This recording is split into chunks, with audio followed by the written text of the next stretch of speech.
Hello, welcome to my channel. My wife and I recently completed the full route of the Tour du Mont Blanc.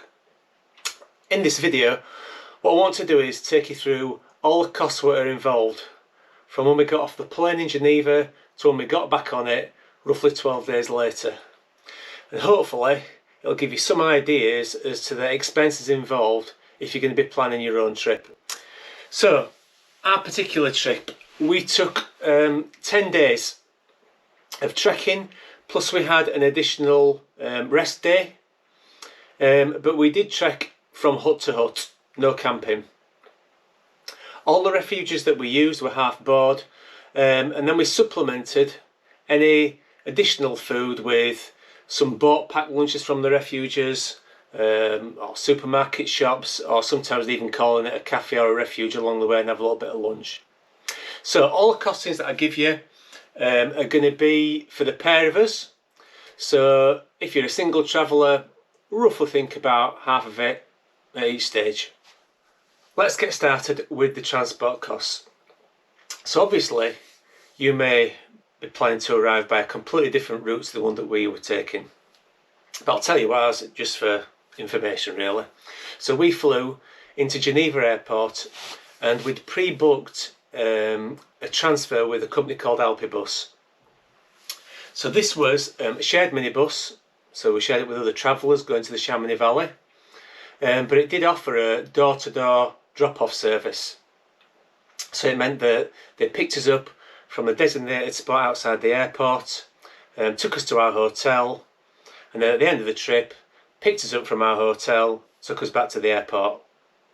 Got to say, it was really smooth, it was easy to book, they turned up on time, it was a very good service. But the total cost was €140. Now, there was a cheaper version available through Alpibus. This would have meant us catching a coach from Geneva Airport to Chamonix bus station, and then we'd have had to get a train from Chamonix bus station to Les Houches. Obviously that would have taken longer, but the total cost for that would have been €80, so about €60 cheaper. Now to the refuges and hotels that we used. But first of all, a little bit of context. We left booking the refuges very late.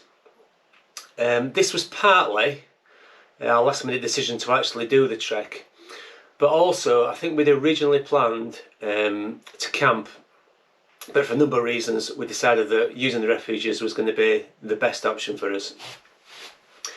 What it did mean is that we were very limited in terms of our choice in what was available. Now, we used a website called Tour du Mont Blanc to do our bookings.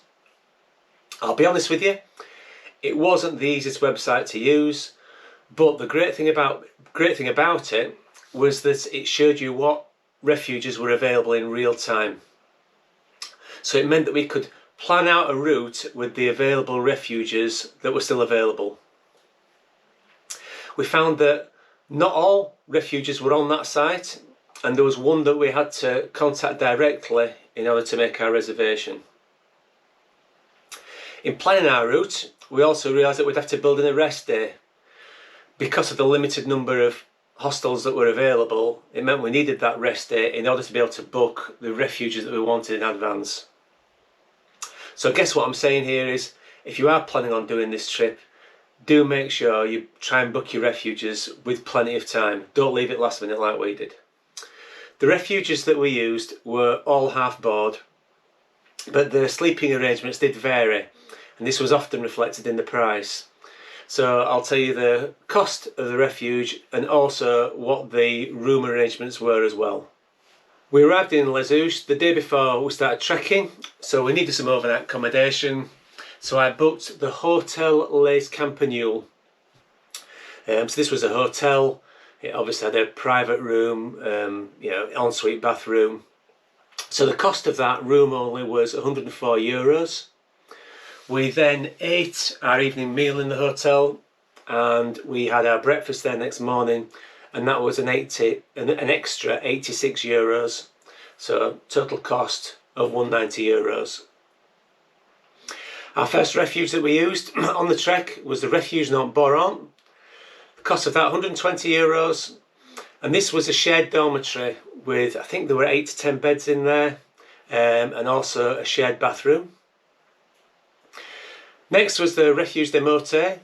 The cost of this was €152, and this was a 4-bed dormitory, so we shared it with another couple, and again was a shared bathroom. We then stopped at Mason Vale. We were into Italy by this time.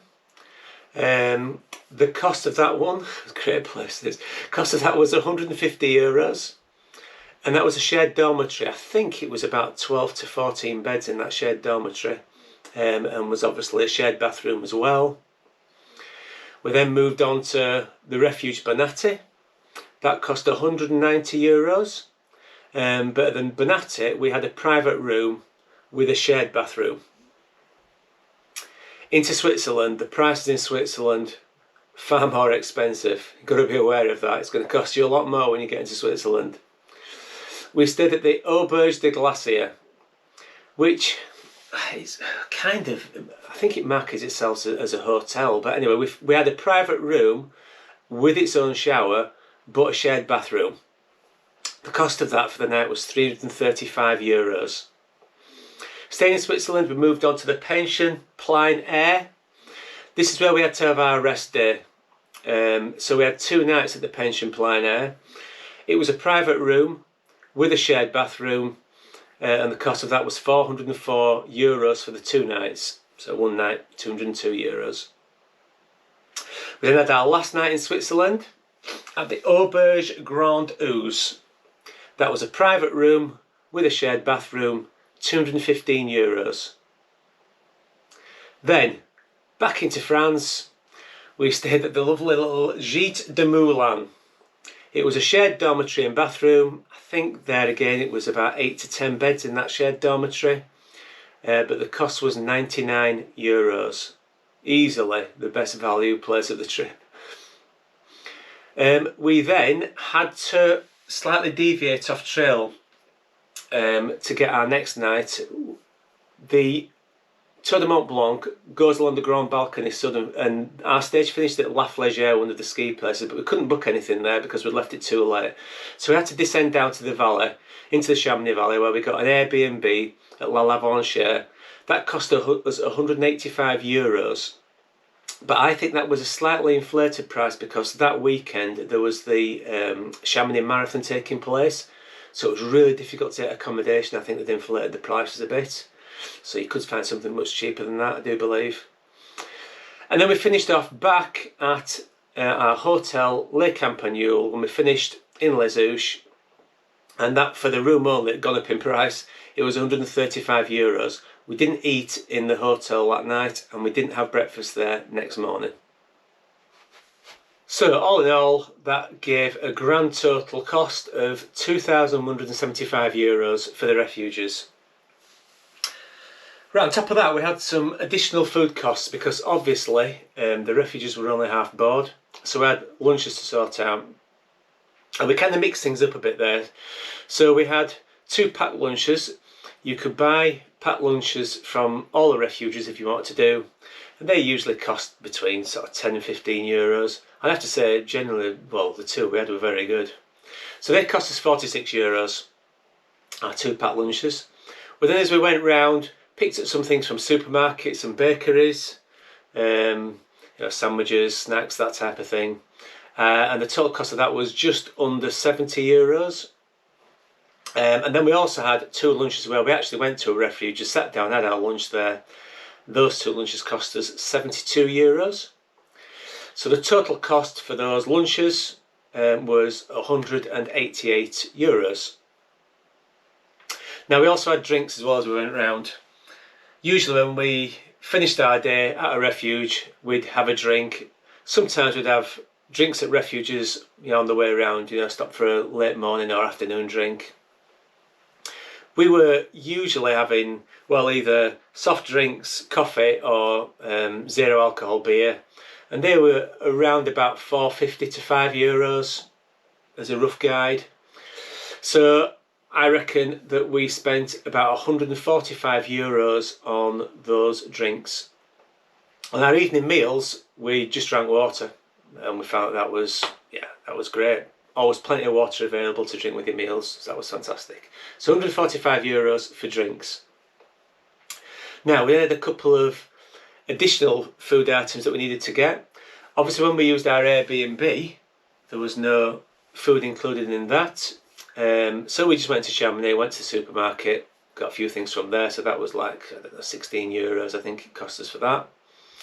And then our second stop at Le Campanule, the hotel in Les Houches. We didn't have breakfast there. We didn't have our evening meal there. I'm not going to go into now why that was the case. But we had our breakfast en route back to Geneva. That was 28 euros. So additional food costs there of 44 euros.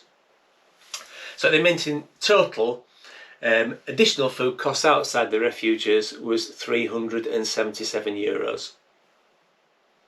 Now, the only other costs that we had on the whole trip were, as I mentioned, we had to use the Airbnb and drop down to the Chamonix Valley. We walked down to Chamonix, but obviously it would have been a big climb for our last day. We've had to walk back up to the top of La Flégère, so we used the chairlift, and that chairlift cost us 36 euros. That was it in terms of expenditure. We didn't need to buy any additional equipment on the way around. Pretty confident that that was it. So it gives us a grand total of 2,728 euros. Bit more than my normal backpacking trip, but actually I think it was worth it. We enjoyed using the refuges. It was a completely different experience to what we're normally used to, so yeah, enjoyed it. And if you want to see what we thought of the refuges, I'll put a link now to our main video and you can have a look through that. It'll give you an idea of our thoughts as we went round. Now, if you've got any specific questions that you want to ask regarding the cost or anything else to do with planning the Tour du Mont Blanc trip, please don't hesitate to put a question in the comment section and I'll get back to you as soon as I can. Other than that, thank you very much for watching. Hope it was of some help and take care. See you soon.